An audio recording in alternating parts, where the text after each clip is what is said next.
Hey guys, welcome to CraterMania. I'm your host, the man they call Crater, and I'd like to welcome you all back to my 500 movies in 2025 series. And guys, after this episode is over with, there will be only 3 episodes left of the 500 movies in 2025. So we're counting down. We're getting closer and closer to that 500 movie mark. And what a hell of a year it's been, not just for this channel, but just for me in general. I mean, this has been an entire roller coaster of a year of just ups and downs, and fortunately, I have some good news. So we've hit one of those high points of the year once again as of today.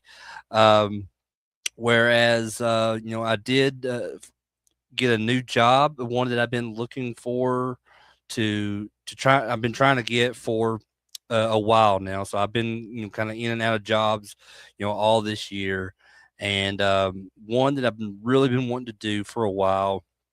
Now it may end up causing me and my whole family to relocate at some point. So where I'm going to be working, I'm going to staying with my brother-in-law for a little bit, at his place, and just to try to get a little nest egg build up, so that way we can possibly maybe move out of our current location to this new location where I'm going to be working.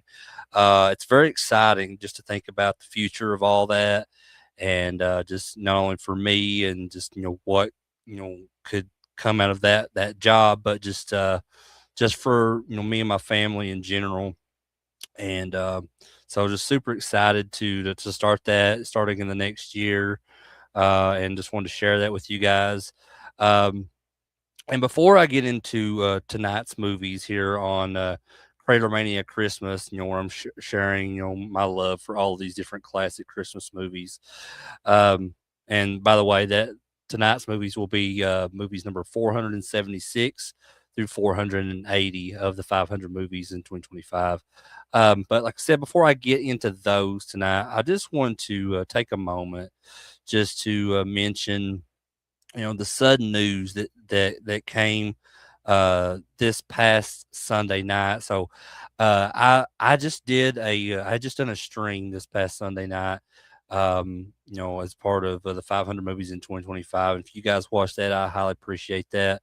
But after I was done with doing that stream on Sunday night, I immediately learned the news when I got back on my phone. I was looking on Facebook about the death of Rob Reiner, director Rob Reiner, and his wife Michelle.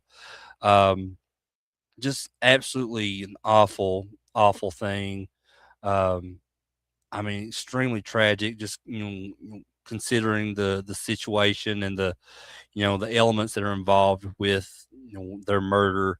Um, and the prime suspect, I mean, pretty much looks like it was their son, just with everything that's it's kind of like surrounding that situation. I mean, there's still obviously going to be a trial and and everything with their son, but which I believe his name is Nick. Um, but I mean, all signs point to yes, it was him. And just it's just absolutely just awful news. If you followed the channel regularly, you'll know that earlier this year, I expressed my love for Rob Reiner and his films when I talked about his film The Princess Bride, which is probably in my opinion his greatest film that he ever did. I mean, I know that's debatable amongst a lot of movie fans. Some people will say this is Spinal Tap is his greatest, or Stand by Me, or Misery, just to name a few. I remember my introduction to Rob Reiner was on the show All in the Family, where he starred as Meathead, which is Archie Bunker's son-in-law. And because my mom and dad were both huge fans of that show.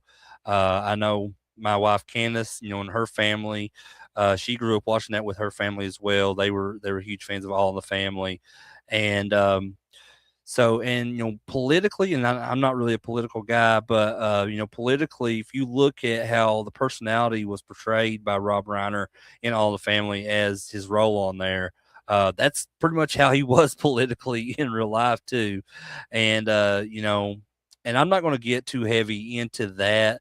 But if you do follow current events and things that have been said on different forms of social media by politicians, um, there were some pretty disgusting things that were said um, by our current president about Rob Reiner and surrounding his death. And I talked a little bit about that on my social media pages.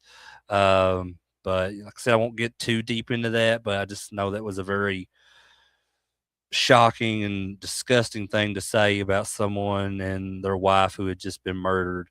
Um, but just to kind of get away from that, I just want to just to mention, about that, death of Rob Reiner, and just kind of, you know, pay my respects to him and his wife, and just wherever he may be, just want to say thank you, Rob Reiner, for all the memories you gave me and so many other fans out there, from your movies. Um, I know that, like I said, The Princess Bride is one of those films that just helped kind of shape me as the person that I am. So thank you for that, and just so many of your other films as well. But yeah, I wanted to mention that real quick and just, rest in peace, Rob Reiner and Michelle Reiner as well. But let's go ahead and jump in tonight's show. So, like I said, this will be movies number 476 through 480. And for this first film, I absolutely love this film. My wife loves this film. My son loves this film. I mean, most people that I know love this film, and this is one of their favorites, if not their absolute favorite rendition of the Christmas Carol. I know it's absolutely mine. And for fans of Christmas movies and Jim Henson's Muppets, and that timeless story of A Christmas Carol, the Muppet Christmas Carol, which was released in 1992, it stands as this kind of unparalleled triumph of, you know, just festive storytelling. It combines that charm, of the Muppets with director Brian Henson's, respectful homage to Charles Dickens. And this film, I think, is just a rare gem that elevates that classic tale without kind of shackling it to tradition. And it was released 2 years after Jim Henson's passing. And this movie, it feels like a gift from just this beloved creator of the Muppets, passed down to his son Brian, and onto his fans. It really has this warm hug of just nostalgia and humor and heart. And as both a Christmas movie enthusiast, and a lifelong Muppets enthusiast, I can confidently say, that the Muppet Christmas Carol is, not just to me the best adaptation of Charles Dickens' story, but I think it's one of the most enduring holiday films ever made. Um, and like I said, this was directed by Jim Henson's son, Brian Henson, and this was his feature directorial debut. The movie marks this kind of this pivotal moment in the Muppets movie legacy. Um, this was, I believe, the fourth theatrical Muppet film, and and it was the first to feature a human as the central character. And the movie is just this labor of love, and it's dedicated to the passing of Jim Henson, and also Muppet performer Richard Hunt, who was the puppeteer, and he was the voice for characters like Scooter and Janice and Statler and Beaker and Sweetums. And he had passed away earlier that year in 1992 when the movie was released. Um, and this was produced by Walt Disney Pictures, though Disney would not officially, acquire the Muppets until 2004.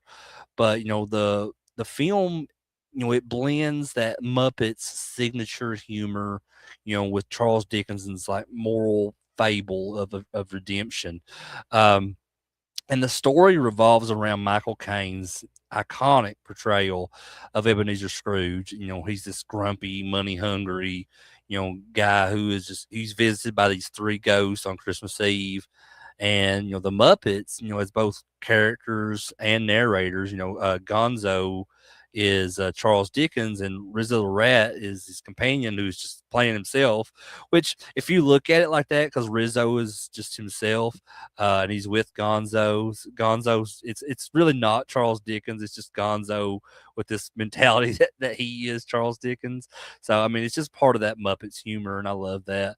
So but these characters, they frame the hotel that we're in for here, and just infuse it with that kind of signature wit, like I said, staying true to the original novel's emotional core. Michael Caine's performance is just both gruff and vulnerable. And it kind of balances comedy with that kind of that seriousness, as he navigates Scrooge's journey from selfishness to redemption. Um, I think the film's production is also, a testament just to that kind of collaborative spirit, of the Muppets. Dave Goles and Steve Whitmire, Jerry Nelson, Frank Oz, they bring all their puppet characters just to life with that well-known charm that we know from the Muppets. While these Muppets themselves are just lovingly crafted to mirror Charles Dickens's like Victorian London.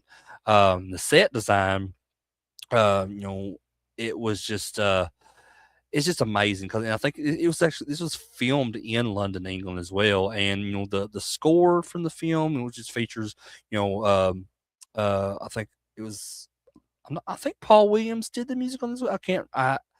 Somebody correct me on that if I think he did, but I could be wrong on that. But just and just the direction from Brian Henson, just ensures the film is just visually and sonically rich. And just by incorporating all these Muppets into every scene, where you have Bean Bunny, who's the poor little like I guess he's like considered homeless in the film, which he kind of is kind of done wrong in the beginning, but in the end, kind of when he interacts with Scrooge, um, it's kind of he has more of a joyful personality to him as well. Um, but just all these characters, from like the ghosts that are played by Statler and Waldorf, were Marley and Marley. So I love the joke where Marley and Marley, where they take the character from the Christmas Carol, which is Jacob Marley, but the other's name is Robert Marley, which is a joke. It's kind of joke about Bob Marley, So I love that. Just, I love the whole Muppets thing where they kind of add that humor into there as well. And then you got Kermit the Frogs, Bob Cratchit, but just any of these characters, the film never loses its identity as a a Muppet production. The film's story closely follows Charles Dickens's 1843 novel, but it's enriched by that Muppet's humor and that heart. And Scrooge's kind of miserly ways are hilariously highlighted kind of through these encounters with these Muppet characters. Just you have this bureaucratic pair of these charity collectors that are played by Bunsen Honeydew and Beaker, and you have like the little caroler, which is Bean Bunny, and just this kind of there's this hilariously dismissive response to his nephew Fred's Christmas dinner invitation. Um, the Muppets' antics, just never, overshadow the story's, emotional beats. Instead, it heightens its contrast. And, um, Scrooge's encounters with these three ghosts are, rendered with both this kind of visual splendor and, emotional depth. And just the ghost of Christmas past, which is this kind of glowing, creepy looking childlike figure, it helps Scrooge revisit his formative years, where Fozzie Bear's, Fozziwig presides over this kind of Victorian party. Um, and I wanted to mention that about so Fozzie Bear, one of the you know high profile Muppet characters, is barely in this. I mean, he's maybe in the whole movie for like 5 minutes, and amongst the other characters at his party in that segment of the film, you also see like all the you see Dr. Teeth and Electric Mayhem in the background, and that's the only time you get to see those characters, those Muppets, within the film. um, but at that party, you hear young Scrooge is shown falling in love with Belle. This girl Belle, only to abandon her for wealth. And gently reminds audiences that even kindness can be eroded by pride, and that greed. Um, the next ghost, the ghost of Christmas past, which is this kind of jolly, oversized Muppet. Come and know me better, man. And I think that's the only time I ever see that Muppet character in anything. That's the only time I remember seeing him was just in the Muppet Christmas Carol. But when that ghost, the Ghost of Christmas Present, showcases Bob Cratchit's family and just this modest Christmas that they're putting together, and um, but when it gets to the ghost of Christmas yet to come, which is this silent, ominous figure, almost Grim Reaper like, it delivers the stories I think most harrowing visions. So, what sets the Muppet Christmas Carol apart, I think, is its ability to balance that humor and the poignancy of it all. Kermit's Bob Cratchit and Robin the Frog's Tiny Tim evoke these kind of heartfelt moments that linger long after the film ends. And while Kermit's vulnerability, as he faces Scrooge's cruelty, it resonates deeply amongst a lot of people. Um, and just the film's closing scenes, Scrooge's redemption and the Muppets' joyous celebration with the Cratchits. It's this masterclass, and that holiday storytelling, just it blending that spectacle with sincerity. And as someone who has watched multiple adaptations of the Christmas Carol, you know, like I said, I would argue that the Muppet Christmas Carol is the most complete and emotionally satisfying version that there is. Michael Caine's Scrooge is definitely a revelation here. His performance captures Scrooge's transformation without kind of sliding into a caricature, and it just grounds that character in both comedy and humanity. And unlike some adaptations, that kind of prioritizes centricity. I can't talk over here. Over heart, such as the A Christmas Carol from 2009. Um, the Muppet Christmas Carol just feels authentically, you know, as close to Charles Dickens' story while kind of retaining that Muppets, lightheartedness.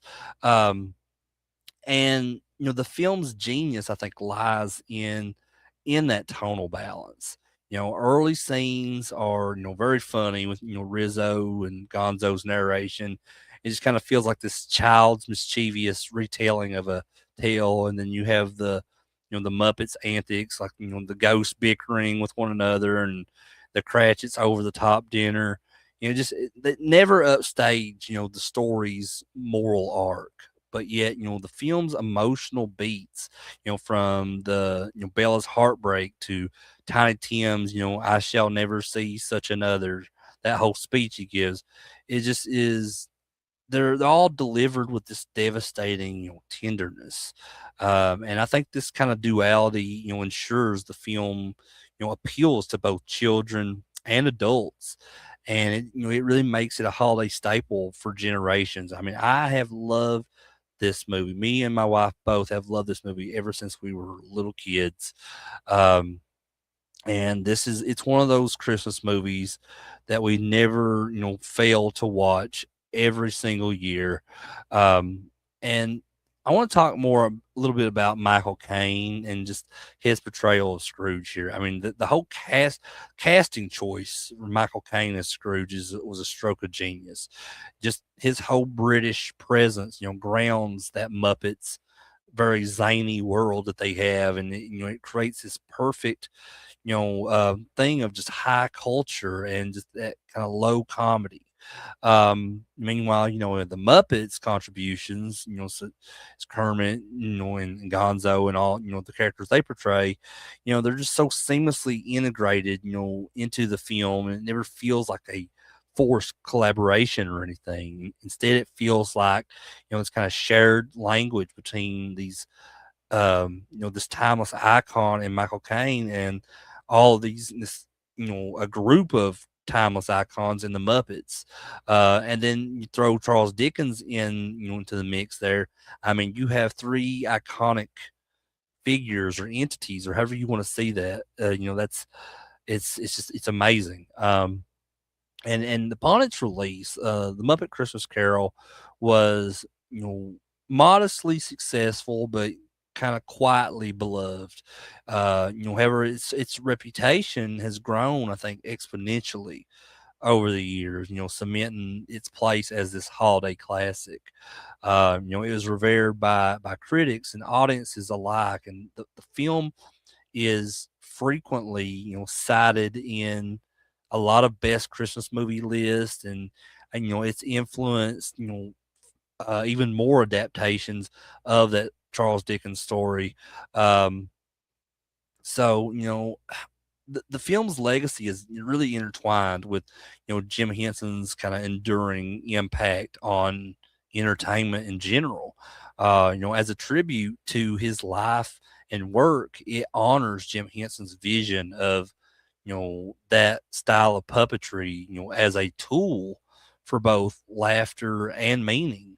Um, and just the presence of Jim Henson's original Muppet characters like Kermit, Miss Piggy, and Gonzo, and all those just alongside these newer ones such as Bean Bunny. It really bridges these eras and ensures the Muppets evolution is celebrated. And additionally, the film's success marked that beginning, of Disney's close relationship with the Muppets. And it really set the stage for, that eventual acquisition of the franchise in 2004. And while Disney's later Muppet projects have kind of varied in quality, I mean, there's been a few that was decent, but majority of the Disney produced Muppet projects were kind of eh. But the Muppet Christmas Carol, I think it remains this benchmark for Muppet storytelling. It's continued popularity in holiday TV marathons and streaming services, just in fan communities is really this testament just to its this wide universal appeal that it has. And as the Muppets is one of my absolute favorite things in this entire world. Um, but The Muppet Christmas Carol, I think, is more than just, a holiday film. It's a love letter just to that power of storytelling and that magic of puppetry and just that enduring spirit, of Christmas. By combining that integrity of Charles Dickens' message with, this boundless creativity, of the Muppets, Brian Henson and the whole cast involved here have really crafted this film that resonates across ages and cultures.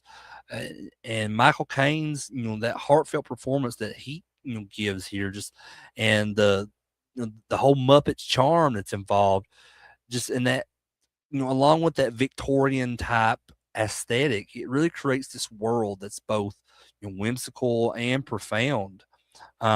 for fans of the Muppets, Jim Henson's legacy is preserved in every scene here. For Christmas enthusiasts, it's definitely this reminder, of the season's kind of transformative power that it has. And whether you're watching it for the umpteenth time like me, or you're experiencing it for the very first time, the Muppet Christmas Carol just it delivers this message, that's as timeless as Charles Dickens's tale, and that even the hardest hearts can learn to love. Um, and as my it's one of my family's holiday traditions.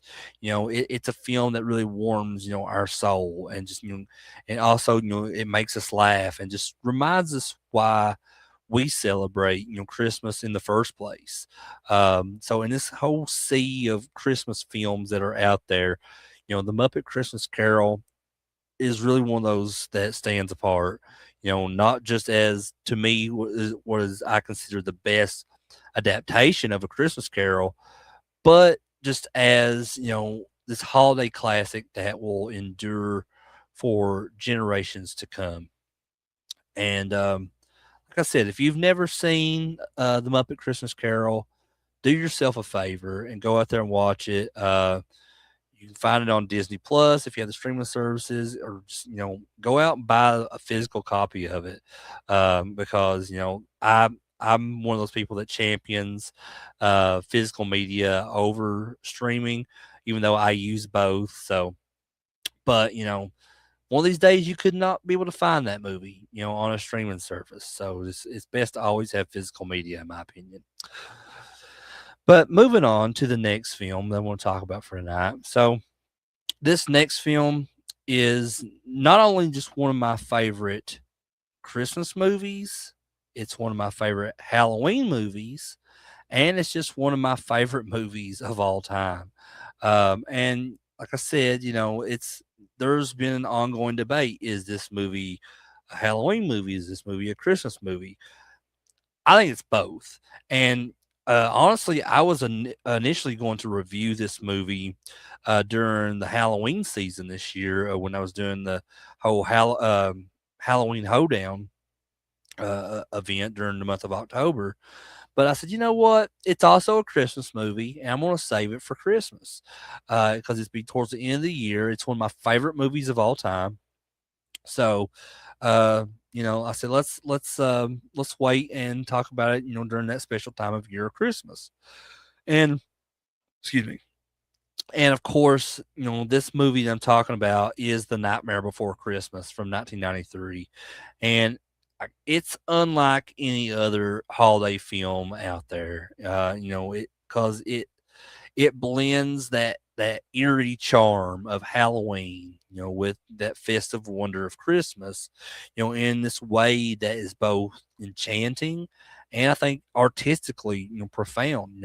You have this 1993 stop motion animated film, which was directed by Henry Selick, and but under that kind of helm of Tim Burton's vision, and it's this unique celebration of these two seemingly opposing themes, these two different holidays, and they're united in this world of these very eccentric characters and just these hauntingly beautiful, visuals that Tim Burton is so well known for. For those who find joy in both Halloween and Christmas, this film I feel like is a rare gem, just beautifully balancing that darkness and that light together, with the fear and the festivities, and it's not your typical holiday movie, nor is it a conventional Halloween story, but rather this immersive, gothic fantasy that has just really stood the test of time, and it continues to captivate audiences of all ages. But your time, my time is now, sucker. But anyway, thanks Wes for stopping by. I appreciate that. Oh, and I did see that Garrett stopped by. What up, homie? Thanks, man, for stopping by. I appreciate that. But back to what I was saying though about A Nightmare Before Christmas, as a Christmas movie fan, I think one of the most remarkable aspects of this movie is, its ability to kind of reframe the holiday in this way that feels um, both fresh and just kind of deeply authentic. You have, the character Jack Skellington, who is this, the Pumpkin King of Halloween Town. He stumbles upon this world of Christmas, and he's fascinated by everything that's going on, its beauty and everything. Just and what follows is this story, of exploration and mistaken identity, and just ultimately this rediscovery of the meaning behind both Halloween and Christmas. And unlike any, like I said, it's unlike any other holiday films that kind of relies solely on warmth and cheer and all that. Um, the Nightmare Before Christmas, it kind of acknowledges that darkness that lingers, beneath the surface of the season, and really makes its message, I think, all the more resonant. For fans of Tim Burton, and stop motion animation, the film's visual style is this kind of dream come true. Just there's this very intricate craftsmanship about it, these gothic aesthetics, and just that haunting charm, that's all, reminiscent of Tim Burton's best work. And, I think the film has really earned this place, among, I think, some of the most iconic holiday movies of all time. It's cherished for that kind of imaginative storytelling that it brings, and Danny Elfman's unforgettable score. And then you kind of, and Danny Elfman had a kind of dual role. He not only scored the film, but he was the singing voice for Jack Skellington, whereas Chris Sarandon did the talking voice of all the other scenes in the film. But just all of that really brings its ability, to capture that spirit, of the holidays in a way that is, I think, truly one of a kind. I mean, there's really no other film out there like The Nightmare Before Christmas when you look at it in that, at those aspects. Um, but at its core, The Nightmare Before Christmas is this, like I said, it's this fusion of Halloween and Christmas, and it's brought to life by, through Tim Burton's distinct kind of artistic sensibilities. Whereas, he wrote the original poem based on the story that would, be turned into the film. But, the film is set in Halloween Town, which is this, dark and whimsical world where all these monsters of all different sorts come together to, celebrate the spookiest time of the year, in Halloween. And Jack Skellington, who is the Pumpkin King, he's this well-intentioned but restless leader who yearns for something beyond these kind of familiar traditions that they do year after year. Um, and his discovery of this kind of mysterious forest that has all these different trees with different doors on them in the shapes of things that represent different holidays. You have one tree that has like an Easter egg on it. You have one tree that has like a turkey on it. Um, and you, of course, you have the tree that has the Christmas tree on it. That that and it's this doorway that leads him into this entirely new holiday world known as Christmas Town. So, Jack is just drawn to that idea of spreading joy now instead of fear. And he embarks on this kind of ambitious and ultimately misguided quest to take over Christmas. And along the way, he enlists the help of, all these different monster citizens of Halloween Town to help him craft these toys and construct this Christmas themed world inside of Halloween Town, just only to realize that too late that his Halloween centric approach may have these disastrous consequences. And Sally tries to tell him this. She foresees all this is going to be like absolute disastrous, and when it comes to Jack's plans. um but the film's stop motion animation, which is brought to life, under that creative direction of Tim Burton and Henry Selick, is really just a true marvel. And when I was talking about the Rankin Bass um, stop motion films, the Christmas specials, a few episodes ago, I was talking about how they really inspired so many projects that would follow the Rankin Bass films, and Nightmare Before Christmas is absolutely one of them. I fell in love with stop motion animation through the Rankin Bass films, but when I first watched The Nightmare Before Christmas back in the early '90s when it came out, um, that just made me fall in love with it even more. And same with I was already at this point a what I guess you could consider a fan of Tim Burton because I loved Beetlejuice, I loved Edward Scissorhands, I loved Tim Burton's Batman. So when I seen this come out in the early '90s and I seen Tim Burton, it's like, hey, I know that name. I mean, I wasn't as knowledgeable back then because I was just a kid, but like I knew like that name. I had seen it on other stuff. I just wasn't sure where. And then, but it kind of when I watched it, the aesthetic of it all, it really reminded me like, hey, this reminds me of like stuff you would see in Beetlejuice and it was Scissorhands. And I think it was in my brother or my mom or somebody's like, oh yeah, well that's the same guy that that did those movies too. And so that's really kind of what helped me establish me as a fan of Tim Burton was just by, already knowing these things, sort of in a way that he already worked on. And then just kind of watching this, it really helped me, establish me as a fan of Tim Burton. And just it would really garner my interest more and more into that gothic aesthetic as the years went by.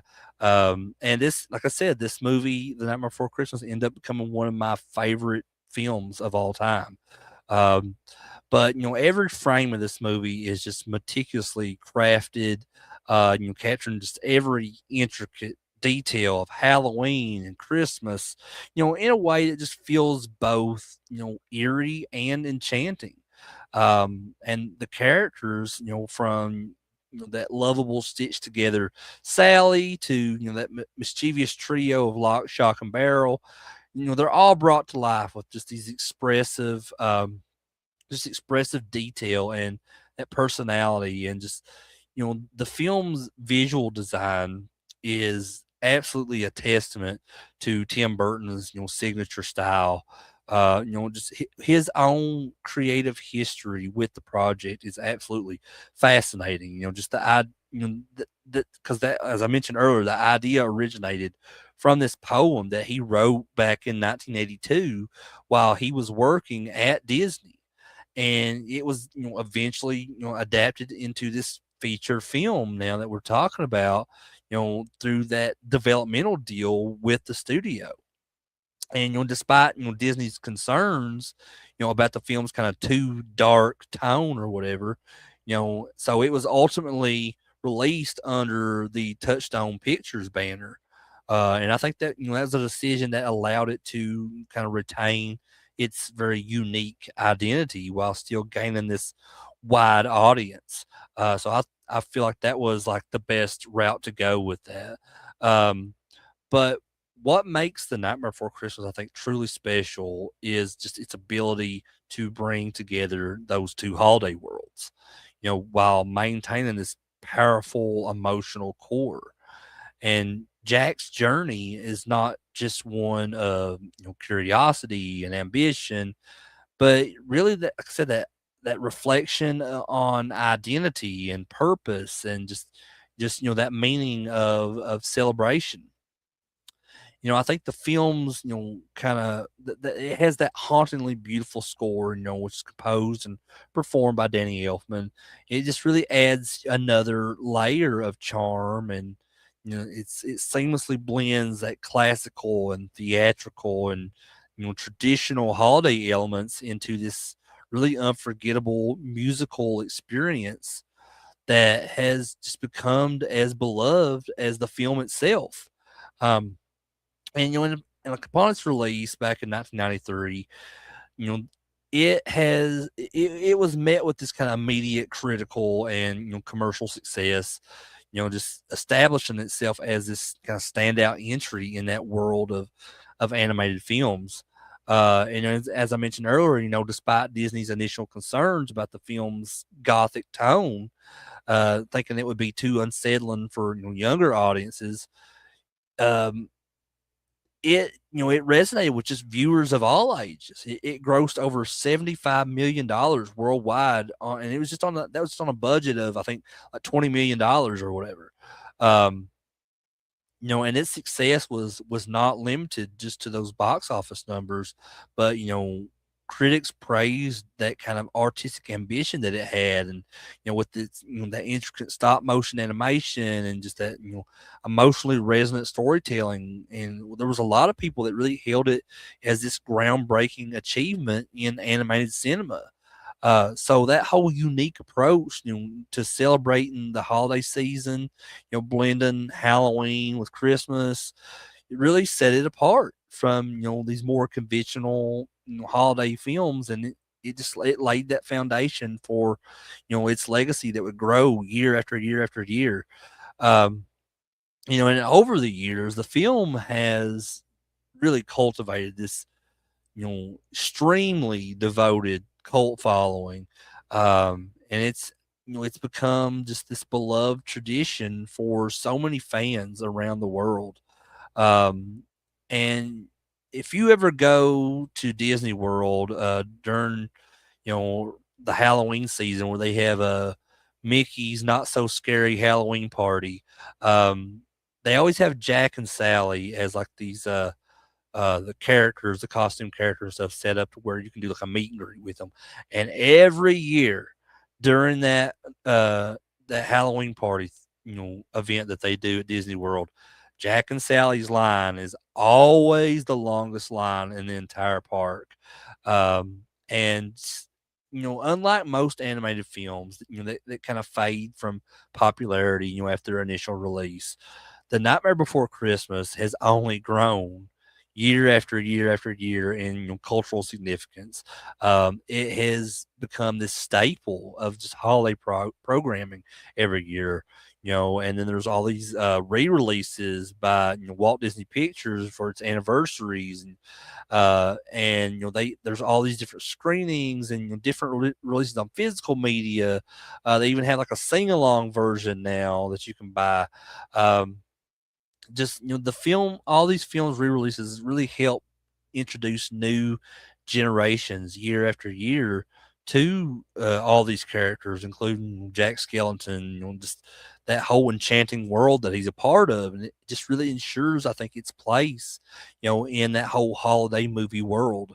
So back in 2023, it was selected for preservation in the United States National Film Registry by the Library of Congress, and I think that is a testament, to that its enduring, cultural, historical, and aesthetic, importance.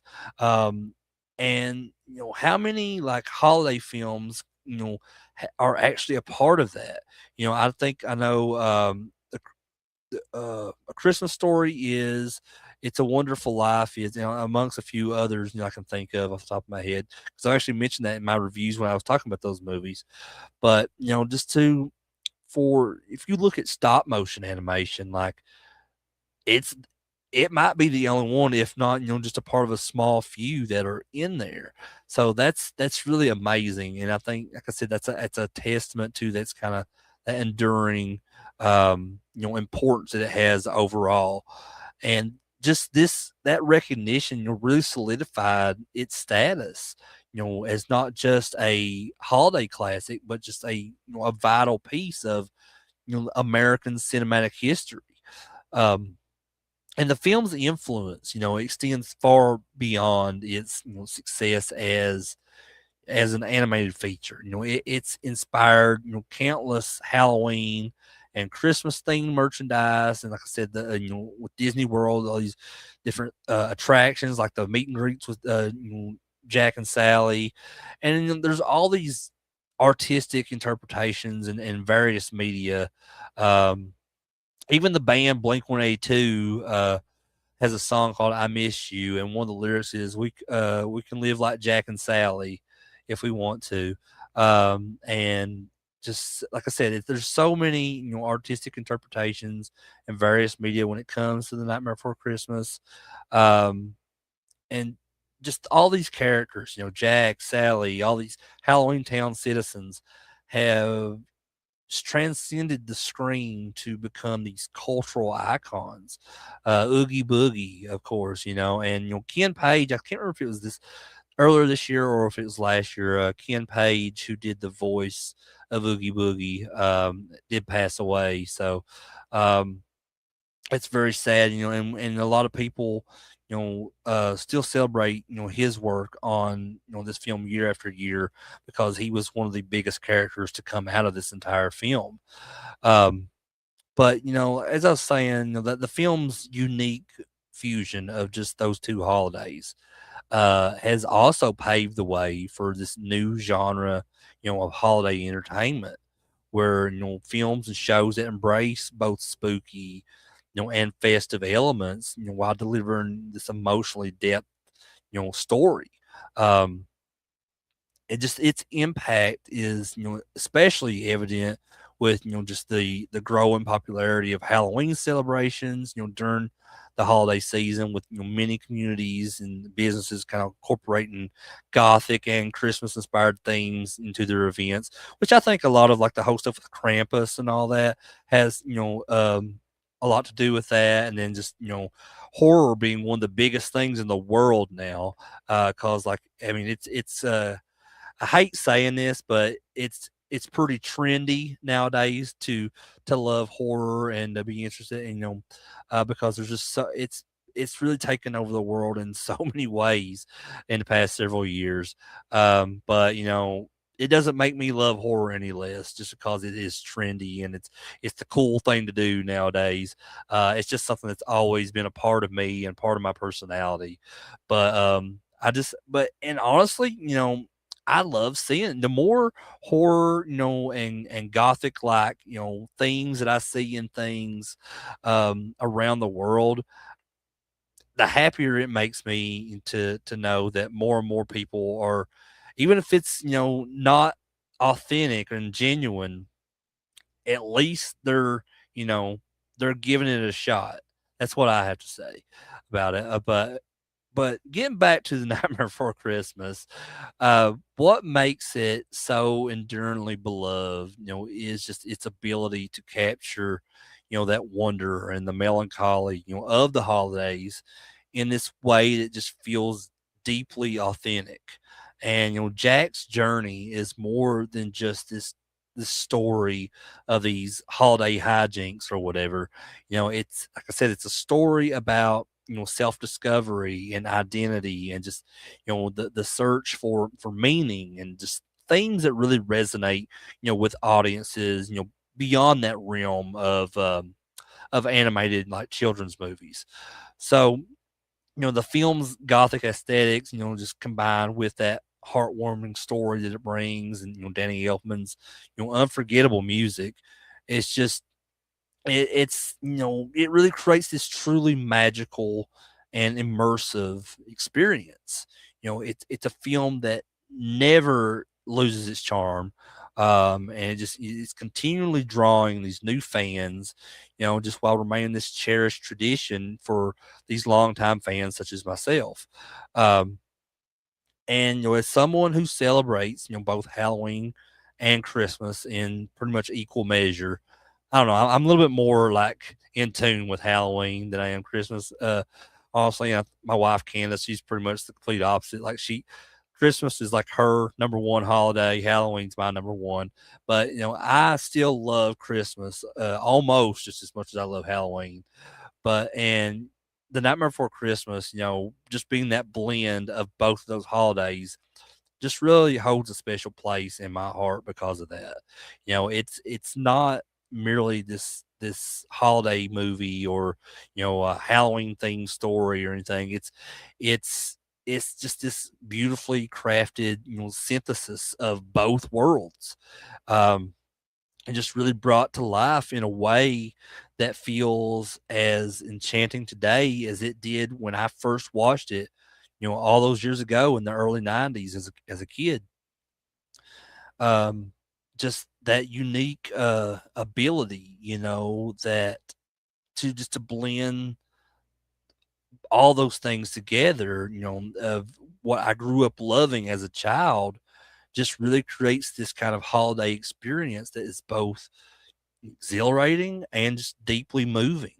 Um, and even after watching this movie probably hundreds of times now, no joke, um, just the moment that Jack Skellington stumbles into that world of Christmas Town and is kind of like he retains all of its wonder. It's as if I'm every time I watch that, it's if I'm experiencing it for the very first time, because I get as much joy watching everything in this movie as I did for the first time when I was a kid, and that's why I see it as one of my favorite movies of all time. And I think what one of the things that makes this film truly remarkable, um, is Jack's journey is not just one of curiosity, but like I said, of that self discovery and purpose. Just when he's kind of like he has this desire for change, and just the idea that even the most unconventional approaches can lead to this meaningful transformation within him.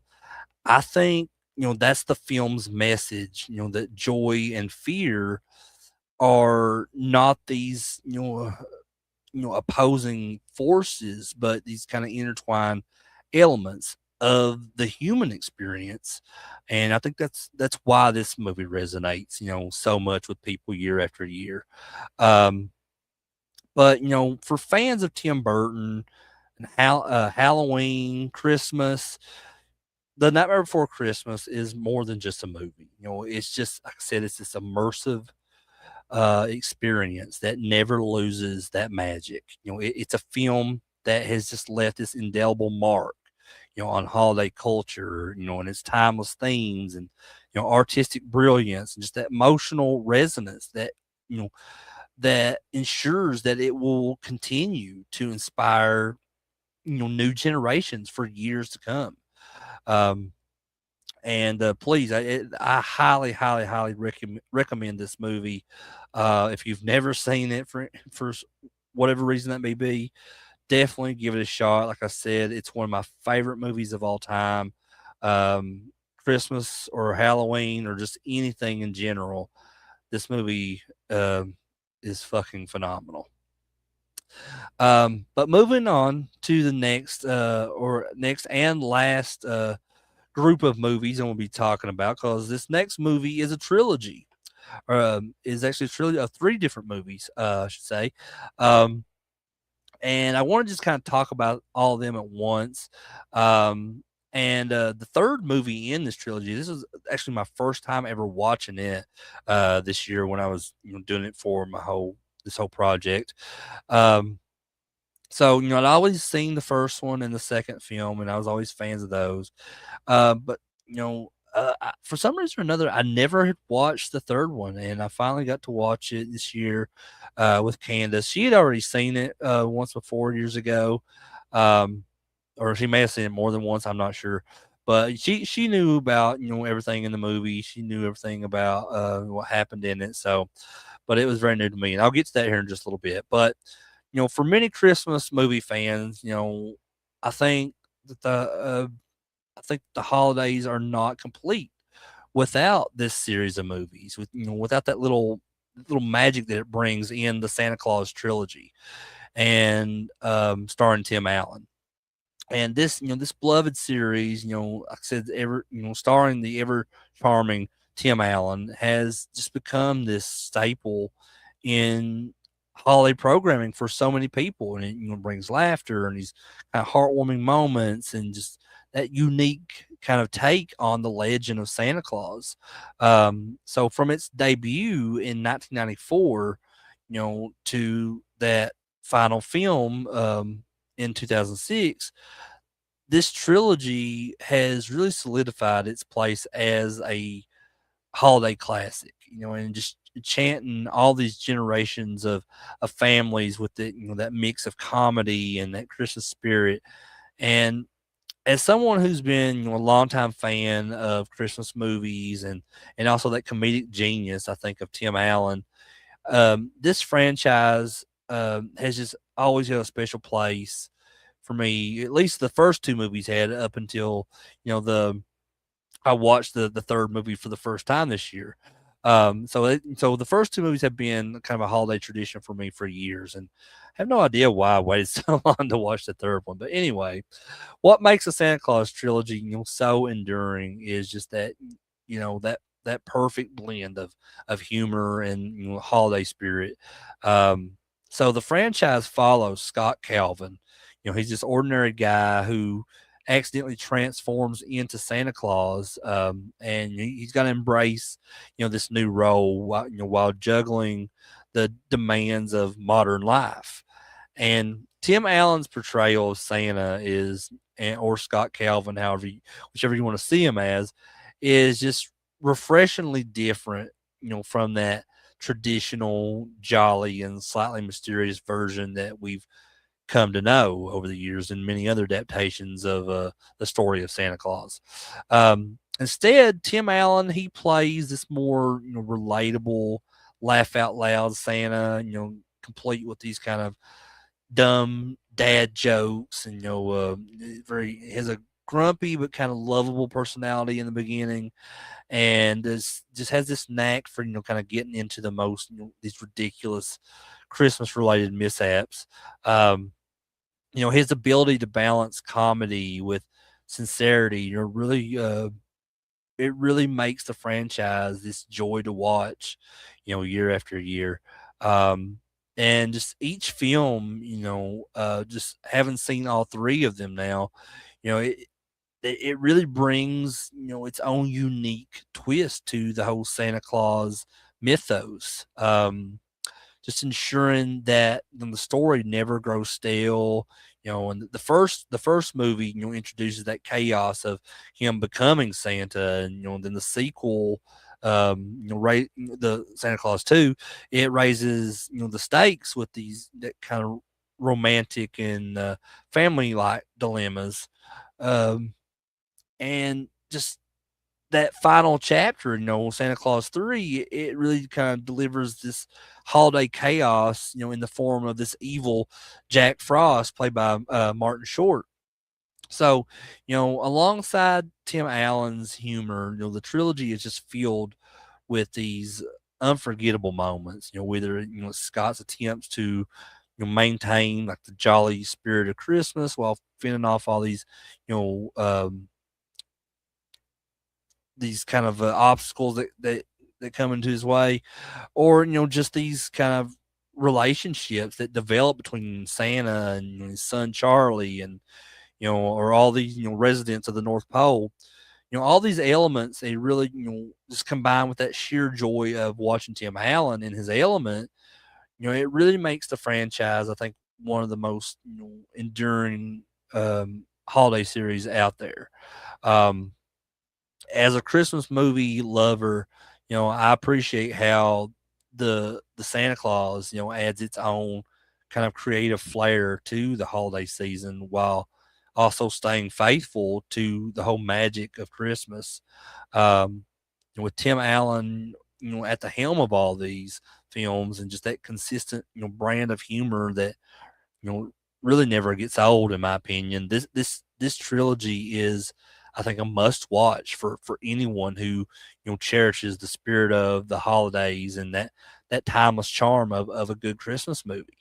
Um, so the Santa Claus trilogy begins in 1994, with the original film, The Santa Claus, which follows that chaotic journey of Scott Calvin, who is this divorced single father, played by Tim Allen. And the film's premise is pretty simple here, is but at the same time very wildly entertaining.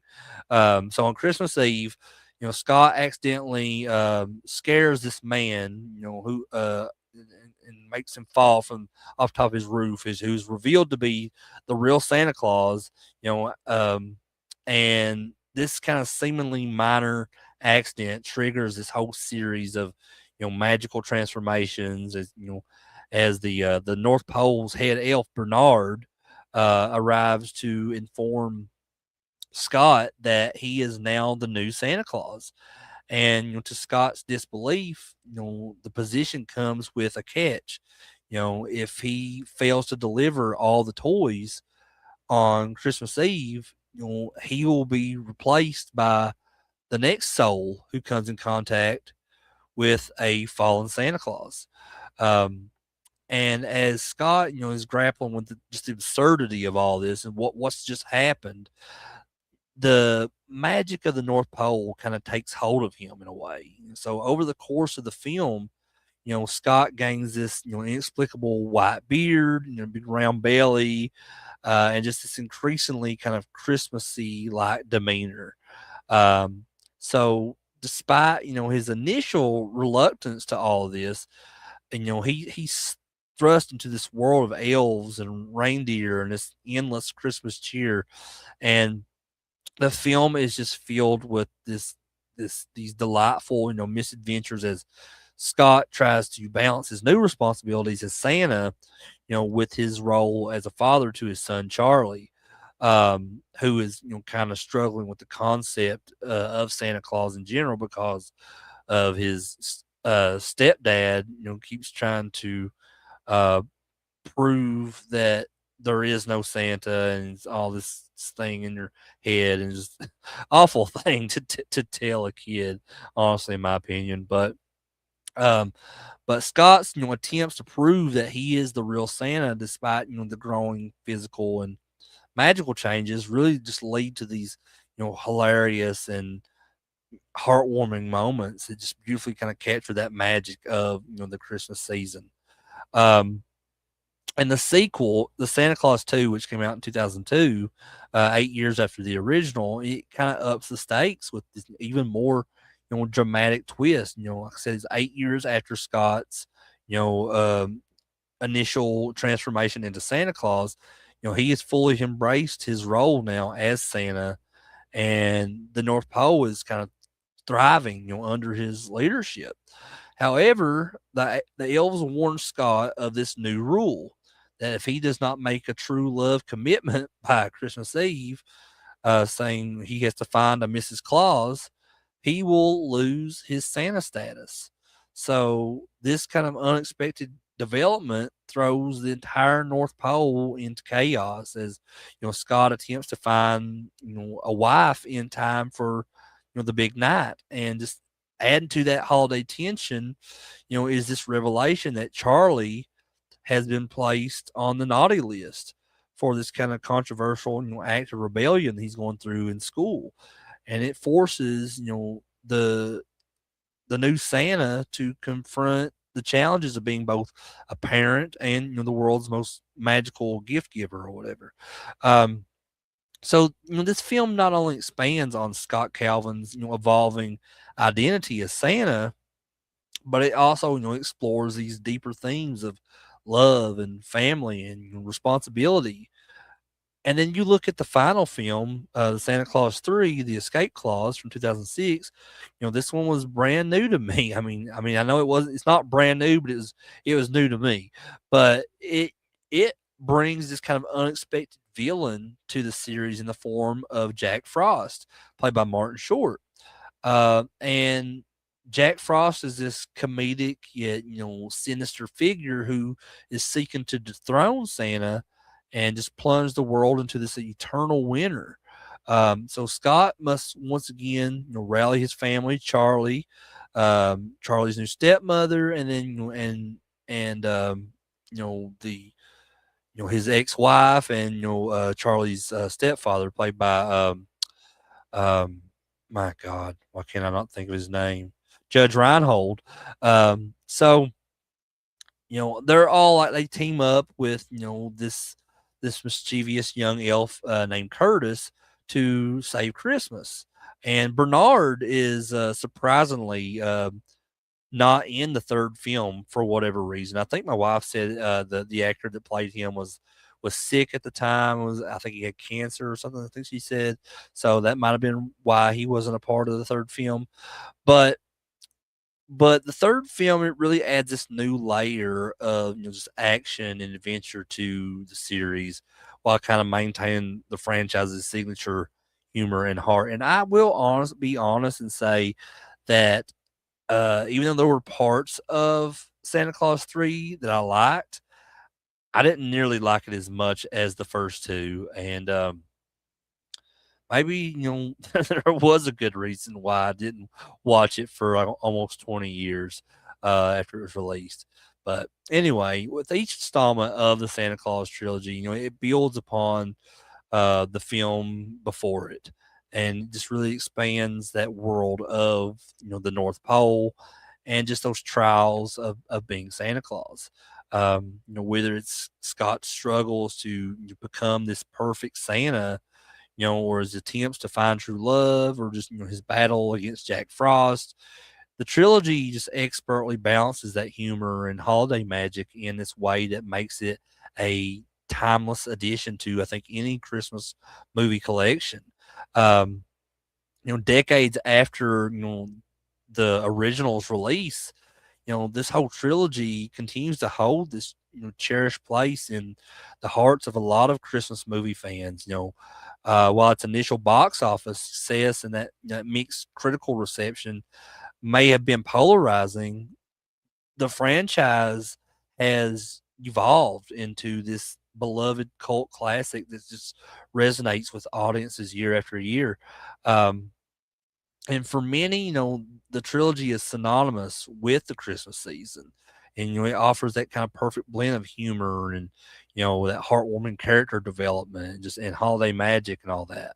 Its ability to remain as as popular and relevant, as ever, I think is a testament just to its enduring appeal and just that universal charm of Tim Allen's portrayal of Santa Claus. Um, and I think, unlike the more, reserved and, enigmatic Santa that we often imagine, Scott Calvin's version is kind of, very down to earth and that comically flawed and just filled with this unique brand, of humor that really makes him instantly lovable. Um, I think this kind of modernization of Santa has really helped the franchise stand out, in that whole crowded Christmas movie landscape. Because it offers audiences this Santa who is not just jolly but he's funny and he's vulnerable and he's impossibly human. Um, Tim Allen's natural comedic timing and just that ability to portray this grumpy yet kind-hearted Santa has really made him, I think, one of the most iconic interpretations of the role of Santa Claus in cinematic history. His performance, I think, is so compelling, even over 30 years after the first film. Many fans still cite him as, one of those quintessential holiday icons that they return to every December. Um, and beyond Tim Allen's performance, the trilogy has influenced how we think about family centric holiday films. The whole series just emphasizes that importance of love and responsibility and just the magic of the holidays, and even in just the face of chaos and absurdity, that evolving relationship between Scott and his son Charlie, it really highlights the challenges of just balancing family life with with a day to day job. And in this case, Scott Calvin has the one of the most important jobs that there is, and that's being Santa, and just those high stakes responsibilities that he has. It really makes the films deeply relatable for audiences of all ages, I think. Um, and just additionally, the trilogy's inclusion of, all these kind of quirky North Pole residents and, even just the hilarious antics of, Martin Short as Jack Frost has really set this kind of precedent for, the kind of whimsical, character driven storytelling that has become this this hallmark of just many, beloved holiday films. Um, the cultural impact of the Santa Claus, I think, is also um, evident in just its lasting effect on the whole Christmas movie genre. Um, Over the years, it's helped solidify just the idea that humor and heart can coexist in a holiday story. And it paved the way for these other films that combine, Christmas cheer with comedic elements. And um, its success has also paved the way for this continued, exploration of Santa Claus as a character in pop culture, and influenced other Christmas centric films such as The Grinch, and even bringing the Santa Claus's TV series, into play by, because the franchise was so big. So, and there's 2 seasons of the series that you can watch. So, just by reinvigorating the Santa Claus story, with humor and a modern sensibility, the trilogy has just left this kind of lasting imprint, on the world of Christmas movies. Um, and furthermore, like I said, that resurgence of the Santa Claus franchise through the series, the Santa Clauses, it really highlights that, continued relevance and fan support. Because the series not only pays homage to the original films, but it also expands that world of, the North Pole with these new characters and challenges and stories, and proving that just the magic of Santa Claus is far from fading. I think for longtime fans, just the revival of the franchise with this series is just, this kind of reminder that, the trilogy's legacy is far from over. Um, and as a Christmas movie fan, I can confidently say that, you know, um, these movies are more than just, a collection of holiday comedies. They are this cultural phenomenon that has just shaped how we celebrate the season. Um, with that kind of perfect blend of humor and heart and that holiday tradition, it remains as, I think, as essential part of the festive experience for audiences everywhere. Um, and I got to go back to talk about Tim Allen again because he's because he's not the only standout in the franchise. Like I said, the supporting cast here, whether it be Charlie Calvin, played by Eric Lloyd, or Martin Short, who plays Jack Frost. You know, um, just all these characters, have this. They bring this memorable dynamic that just drives, a lot of the film's storylines, and even these elves like Bernard and Curtis, who bring this kind of mischievous energy, that blends humor with these kind of more chaotic challenges of being, Santa's helpers. It's really they're really unforgettable, and just they they boast all this kind of fantastic mix of slapstick and these heartfelt moments, just really which prevents, the films from becoming either too silly or, overly sentimental. But just the physical comedy in the Santa Claus is so charmingly absurd. Um, just, whether it's, Scott's juggling these toy deliveries on this flying sleigh, or fending off these reindeer, or just that have, an agenda of their own. The franchise just makes sure, to incorporate all these touching scenes that really highlight, these emotional stakes for each of these characters.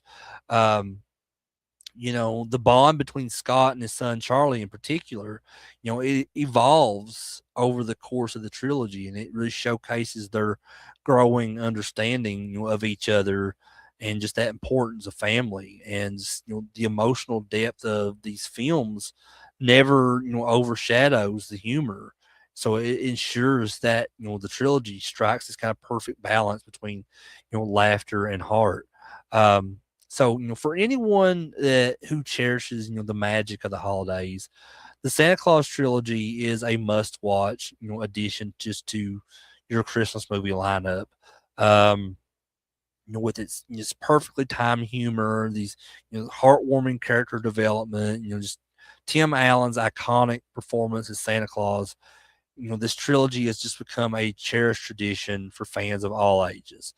Whether you're a longtime holiday movie, fan like myself, or even if you're a new viewer, looking for, this cheerful way to celebrate Christmas, these films offer a unique blend of comedy and, festive charm that is hard to find elsewhere. So, and I think one of the most compelling reasons to add the Santa Claus trilogy to your holiday watches is just is because of Tim Allen himself.